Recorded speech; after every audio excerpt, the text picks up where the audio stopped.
अस्सलामुअलैकुम। प्रोग्राम अक्स बरक्स के साथ मैं हूं शाइस्ता शहजाद। नाज़रीन, पाकिस्तान तहरीक इंसाफ के अंदरूनी इख्तलाफात खत्म होने का नाम नहीं ले रहे। बानी तहरीक इंसाफ इमरान खान के हुक्म के बावजूद भी अभी ये इख्तलाफात सोशल मीडिया पर डिस्कस होते हुए हमें नजर आ रहे हैं। गुज़श्ता रोज भी मिशाल यूसुफजई और पार्टी के सेक्रेटरी जनरल सलमान अकरम राजा ने ट्वीट्स किए, एक दूसरे पर इल्जामात लगाए। सलमान अकरम राजा ने गुज़श्ता रोज ट्वीट करके ये लिखा था कि जब बानी ने सुहेल आफरीदी को बतौर वजीर आला केपी नामजद कर दिया तो अडयाला में मौजूद कुछ लोगों को तो गोया सांप ही सूंघ गया, और यही वजह थी कि मैंने फौरी तौर पर कानूनी टीम के हमरा पेशावर का रुख किया। जिसके बाद बानी ने मेरी तारीफ की और मिशाल यूसुफजई ने सलमान अकरम राजा के इस ट्वीट को रीट्वीट करते हुए पार्टी के सेक्रेटरी जनरल से यह सवाल किया कि उस वक्त अडयाला में खान साहब को कंबल तक मुयस्सर नहीं था, आप उनके लिए कर क्या रहे थे। मिशाल यूसुफजई लिखती हैं कि आपकी सोशल मीडिया टीम मेरे खिलाफ ट्रेंड्स क्यों चला रही है और पंजाब से ताल्लुक रखने वाला एक मखसूस टोला मुझसे खौफजदा क्यों है भाई। अब इस तमाम तमाशे को बंद हो जाना चाहिए। इसके अलावा खान साहब से मुलाकातों को लेकर पार्टी अभी भी तकसीम का शिकार नजर आ रही है। जुमेरात के रोज मुलाकात से कबल बैरिस्टर अली जफर और सलमान अकरम राजा ने अलग अलग लिस्टें भी जारी की थी, जिसके बाद एक नया तनाजा खड़ा हो गया और सलमान अकरम राजा साहब ने यह लिखा था कि खान साहब से कोई मुलाकात करेगा तो उसका नामों का जो लिस्ट है वो अडयाला जेल भिजवाने का इख्तियार सिर्फ और सिर्फ मेरे पास है। पार्टी के वाइस चेयरमैन शाह महमूद कुरैशी को चेकअप के लिए गुज़श्ता रोज PKI में लाया गया, जिससे PTI के साबिक मरकजी क़यादत फवाद चौधरी ने, असद उमत ने, अली जैदी ने और महमूद मौलवी साहब ने मुलाकात की। इस मुलाकात में मुल्क की मजमूई सूरत हाल पर भी गुफ्तगू की गई, जिसके बाद फवाद चौधरी ने ट्वीट में यह लिखा कि शाह महमूद कुरैशी साहब से पार्टी रहनुमा मिलने नहीं जाते। अगर हमने मुलाकात की है तो क्या हम अयादत के लिए भी नहीं जा सकते? क्या वजह है कि नहीं जा सकते? ये सवाल उनकी जानिब से उठाया गया था। इस मुलाकात में महमूद मौलवी साहब खुद भी मौजूद थे और हमारे साथ प्रोग्राम में मौजूद भी हैं। हम उनसे बात कर लेते हैं इन सब मामलात के हवाले से। उनको हमने दावत दी थी। बहुत शुक्रिया महमूद मौलवी साहब, सीनियर सियासतदान, हमें ज्वाइन करें इस वक्त। अस्सलाम वालेकुम सर। वालेकुम सलाम। Thank you so much sir for your joining. अब ये बात है कि जब मुलाकात आपकी हो गई, इससे पहले तो हमने देखा था कि शाह महमूद कुरैशी साहब से मुलाकात कर नहीं रहे थे। पता नहीं आड़े क्या चीज आ रही थी, मसाइल क्या थे, कौन रोक रहा था, जो भी मामलात थे। लेकिन अब आप समझते हैं कि जब मुलाकात हो गई तो इस तनकीद की वजह क्या है? जो कल से एक शोर बपा है, आप क्या समझते हैं कि उसकी वजह क्या है अपेरेंटली? देखिए, पहले तो मैं आपको एक चीज क्लियर कर दूं कि ना असद उमर हमारे साथ थे, ना अच्छा, अली जैदी। ठीक ठीक है, ये दो नहीं थे।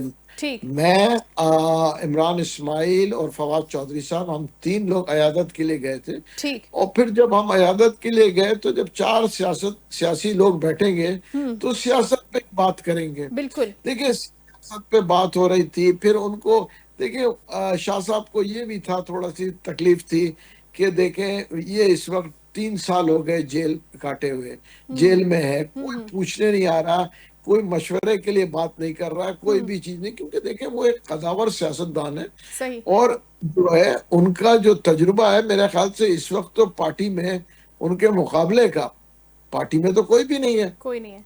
ठीक है, तो उनसे ना कोई मशवरा ले रहा है, ना कोई अदालत को पूछ रहा है, ना कोई। तो वो बात हुई। फिर उसके बाद काफी देर बात करने के बाद फिर जब हम लोग वापस आए तो हमने आपस में बात की कि देखिए जी, इसको हाईलाइट करना चाहिए कि जो है मुफाहमत की सियासत होनी चाहिए, ठीक। मुजाहमत की नहीं। और ये चीज जब हम कोट लखपत जेल भी गए, ठीक है ना, वहां पे भी लोगों से मुलाकात हुई और मैं कहूंगा कि वर्कर से भी और लीडरान से भी हुई। कि वहां पे भी लोगों का कहना था कि देखें, PTI में कभी भी जो है वायलेंस की सियासत जो थी कभी भी एक्सेप्टेबल नहीं थी। ठीक। और ना हुआ। ठीक है ना, पास्ट अगर आप उठा के 15 साल का देख ले, कभी वायलेंस का सियासत नहीं हुआ। और ये माइंडसेट जो चेंज हुआ है ठीक। कि जी इस्टेब्लिशमेंट कहें या फौज के साथ या पॉलिटिकल राइवल के साथ भी तसादुम की सियासत जो है उसका एंड अच्छा नहीं होता। उसकी वजह यह है कि उसमें आवाम पिसती है, उसमें वर्कर को नुकसान होता है और उसमें इकोनॉमी को नुकसान होता है। कि देखें, जब आप वायलेंस करते हैं तो वर्कर कोई जख्मी होता है, कोई कुछ हो तो उनको नुकसानात होते हैं। दूसरी चीज है, इकोनॉमी पे इफेक्ट पड़ रहा है। और जो है देखिए ना, पॉलिटिकल जो है स्टेबिलिटी नहीं होगी तो बड़ा जो है मुल्क के ऊपर असरअंदाज होता है। बिल्कुल ठीक है। अच्छा अच्छा हमने महमूद कई साहब, लोगों- ठीक है, आप कंप्लीट करें। फिर एक बड़ा इंपॉर्टेंट सवाल है जो आपने वायलेंस की सियासत के हवाले से अभी किया है, वो मैं आगे चल के करती हूँ। आप अपनी बात कंप्लीट कर लें, फिर मैं आपसे पूछती हूँ। देखिए, हमने उसके बाद काफी लोगों से मशवरा किया जो कि इस वक्त जो है जो छोड़ चुके थे, जिसमें काफी चौधरी सरवर साहब भी थे और बहुत से लोगों से जो है बातें होती रही। मैं नाम इस वक्त नहीं लूंगा, बहुत सारे लोग से, और लाहौर में भी हुई, इस्लामाबाद में भी हुई। तो उनका भी कहना यह था कि देखिए जी, वायलेंस की सियासत नहीं होनी चाहिए ठीक। और मुफाहमत की सियासत होनी चाहिए, क्योंकि ये कुछ लोग हैं जो कि मुफाहमत होना नहीं देते। ठीक। उसकी वजह ये है कि जब तक मुफाहमत नहीं होती तो मैं कहूँगा कि देखें, पार्टी क़यादत भी जो है वो भी जेल में है, वो जो पार्टी भी तकलीफ में है, मुल्क के इकोनॉमी पे भी असर पड़ रहा है, वर्कर्स के ऊपर भी इश्यूज हैं। तो इन सब को बुनियाद रखते हुए हमने कहा कि देखिए, हम पॉलिटिकल लोग हैं, पॉलिटिकल पार्टी से बात करते हैं, हुकूमत के कुछ लोगों से भी बात करेंगे, ठीक। जेयूआई से बात करेंगे, एमक्यूएम से बात करेंगे, पीपल्स पार्टी से बात करेंगे कि देखें, एक दूसरे को जो है पॉलिटिकल पार्टी स्पेस देना शुरू करें। सही। क्योंकि अगर वो स्पेस दे, आज नहीं देंगे, कल उनकी बारी आएगी, फिर स्पेस नहीं मिलेगा। हमें एक ट्रेंड चेंज करना चाहिए कि देखें, एक दूसरे को स्पेस दे। उसकी वजह यह है कि सारी पार्टियों की अहमियत है।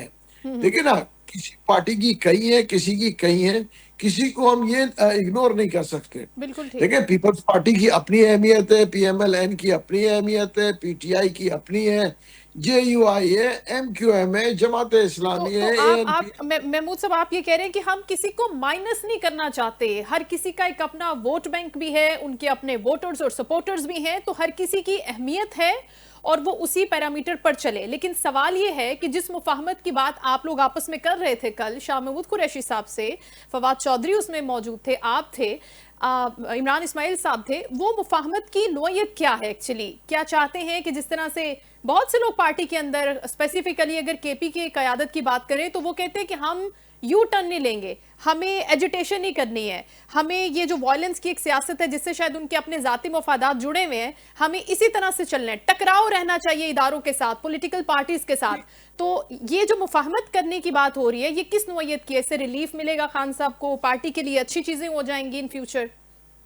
देखिए, इसमें पार्टी के लिए भी अच्छी चीजें हो जाएंगी, और जब पार्टी के लिए अच्छी चीजें हो जाएंगी तो खान साहब के लिए भी अच्छी चीजें हो जाएंगी। सही। अब इसको सोशल मीडिया गलत जो है रंग दे रहा है, कुछ जो है कि जी शाह महमूद साहब को मलाइन करने की कोशिश कर रहे हैं। अच्छा। देखिए, शाह महमूद साहब की जगह अपनी जगह है, इमरान खान साहब की जगह अपनी जगह है।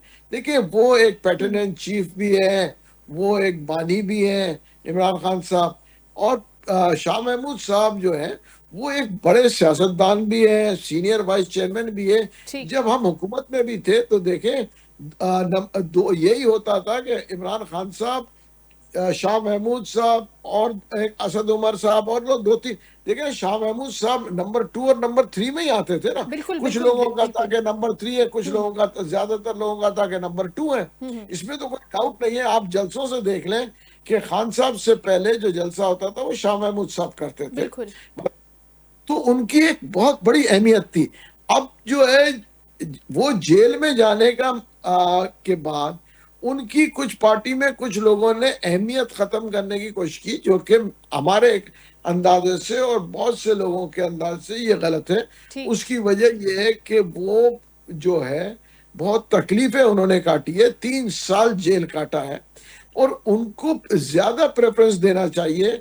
और जैसे अभी आपने कहा, लिस्टें बनती हैं खान साहब से मिलने के लिए, बिल्कुल वो इम्पोर्टेंट है, मगर जो है पार्टी की क़यादत या पार्टी के लीडर्स, इवन पंजाब के लीडर्स भी शाह साहब के पास वो कभी जाएं, अयादत के लिए जाएं, कभी मशवरे के लिए जाएं, क्योंकि एक सीनियर सियासतदान है और खानदान मतलब खानदानी सियासतदान मैं कहूंगा। उनके वालिद साहब भी सियासत में बहुत बड़े मतलब चीफ मिनिस्टर रहे हैं। तो इन चीजों को मद्देनजर रखते हम लोग जनरल बात करें और चीजें जो है बेहतरी की तरफ चाहते हैं, जो कि मुल्क के और अवाम के मफाद में। अच्छा महमूद साहब, बहुत अच्छी बात है कि आप चाहते हैं कि बात अब मुज़ाकरात की तरफ जाए। इन अदर वर्ड्स जो मुफाहमत की बात हो रही है वो यही हो रहा है कि हमें टेबल टॉक कर लेनी चाहिए, निगोशिएशन के प्रोसेस पर यकीन करना चाहिए। पीटीआई ने पहले नहीं किया था, वो कह रहे थे कि ये गवर्नमेंट हमें क्या दे देगी, हम इनके साथ बैठ भी जाएं तो। लेकिन सवाल मेरा थोड़ा मुख्तलिफ है। जो आपने पहली बार बात की थी, आपने कहा कि वायलेंस की सियासत को इंट्रोड्यूस करवाया गया जो पीटीआई के प्लेटफॉर्म पे नहीं थी, पहले पीटीआई के क्रेडिट पर नहीं थी। पीटीआई की 10-12 साल की स्ट्रगल में कोई वायलेंस का एलिमेंट ही नहीं था कभी। तो सर, क्या ये खान साहब ने खुद डिसाइड किया कि टकराव की पॉलिसी लेनी है, या कुछ लोगों के आने के बाद इसको इंट्रोड्यूस करवाया गया बाकायदा तौर पर पार्टी के अंदर कि आप एस्टैब्लिशमेंट से टकराएं, आप फौज से टकराएं, आप इन इदारों से टकराएं और आप अपने हाथ में सब चीजें लें और आप बोले कि देखें ये मेरी प्राइम पावर है, मैं हूं प्राइम मिनिस्टर, या कुछ भी? मैं कहूंगा कुछ लोगों ने ये जो है ना, ये माइंडसेट था जो टकराव का, और वो इसको स्लो पॉइजन करते रहे। ठीक है ना, इमरान खान साहब के दिमाग में और जो है पार्टी के जो कुछ लोगों के दिमाग में ये स्लो पॉइजन चलता रहा कि जी वायलेंस होनी चाहिए और जो है टकराव की सियासत। उसकी वजह देखे, जब जैसे मैं एक अभी चैनल पे मुझे किसी ने कहा कि जब आपने छोड़ा था तो आपने कहा था कि मैं वायलेंस की सियासत को नहीं मानता हूँ। मैंने कहा मैं तो आज भी अपने उसके ऊपर खड़ा हूँ। उसकी वजह यह है कि देखिए ना, वायलेंस वाली पार्टीज जो है, मैं नाम नहीं लेना चाहता, वो सबको पता है कौन सी पार्टीज होती थी। ठीक है ना, तो आज अगर हम भी वही, पीटीआई भी जो है जो पढ़े लिखों की पार्टी थी, ठीक है ना, जो आप ये देखे ना, कराची की स्पेशली बात करूं तो एक वो कहते थे कि देखे जी पढ़े लिखों की पार्टी है। आज अगर जितने भी पढ़ा लिखा तबका है, जितने ओवरसीज हैं, जितने यंगस्टर्स हैं, नौजवान नस्ल है जो कॉलेज यूनिवर्सिटीज में पढ़ी है, बेसिकली वो आपके साथ आकर जुड़े थे और उनके लिए भी पॉइंट ऑफ अट्रैक्शन यही था कि आपने लॉजिकल बात करनी है, एक रिवायती सियासत से हटकर बात करनी है। बिल्कुल, अगर हमने वही रिवायती सियासत करनी है, मार धाड़ और जो है जिसको आप कहें वायलेंस, तो वो तो ना आवाम चाहती है, ना जो मैं कहूंगा जो इस वक्त पीटीआई के जो लीडर्स है वो भी नहीं चाहते, ये भी मैं आपको कह दूं, और मेजॉरिटी वर्कर्स भी नहीं चाहते। तो आप सर, एक गैलप कौन है? आप क्या उनके नाम ले सकते हैं? और वो अभी भी पार्टी के अंदर है, एक्टिव रोल प्ले कर रहे हैं? वो नाम देखिए, मैं कहूंगा, देखिए नाम लेना जो है ना मुनासिब नहीं है, क्योंकि हम एक सियासी लोग हैं, मगर सबको पता है कि कौन है। और मेरा कहना है कि एक गैलप करा के देख ले पीटीआई अपनी पार्टी में कि कितने लोग उनके साथ वो वोट देंगे कि हमें वायलेंस की सियासत चाहिए, और कितने लोग कहेंगे कि जी हमें जो है मफाहमत की सियासत चाहिए। वायलेंस की सियासत वाले लोगों की मिकदार बहुत कम होगी। उसकी वजह है कि वायलेंस जो है एंड में नुकसानदेह सबको है। जैसे मैंने कहा, वर्कर को नुकसान दे, आवाम को नुकसान दे, मुल्क को नुकसान दे, पार्टी को नुकसान दे। तो सिर्फ और सिर्फ नुकसान का सौदा अगर करना है तो उसका फायदा क्या है? अच्छा, लेकिन लास्टली आपसे ये सवाल महमूद साहब आपसे पूछना चाहती हूँ कि जो आपने बोला कि एक तकसीम है ना अभी भी, कि कुछ लोग चाहते हैं कि एजुटेशन की सियासत ही चले, इसमें हमारा फायदा है, यानी कि उनका फायदा है, खान साहब की रिहाई ना होने में कोई रोल ना प्ले करने के लिए उनका अपना फायदा है, वो किसी और की लाइंस पर चल रहे हैं। तो सर, अगर इतनी ही तकसीम है तो फिर ये बानी को रिहाई के लिए तहरीक चलाते हैं, एहतजाज करते हैं, धरने देते हैं, तो फिर इनकी तहरीक कैसे ताकत पकड़ सकती है, कैसे जोर पकड़ सकती है और कैसे नतीजा खेज साबित हो सकती है अगर एक इतनी तकसीम चल रही है विद इन द पार्टी?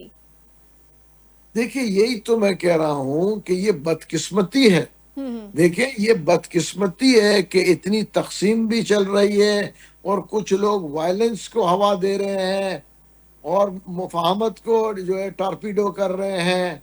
तो ये जो है, मेरा कहना सिर्फ ये है कि खुदारा होश के हम सब नाखुन लें, हम सब पाकिस्तानी हैं, चाहे वो किसी भी पार्टी में हो।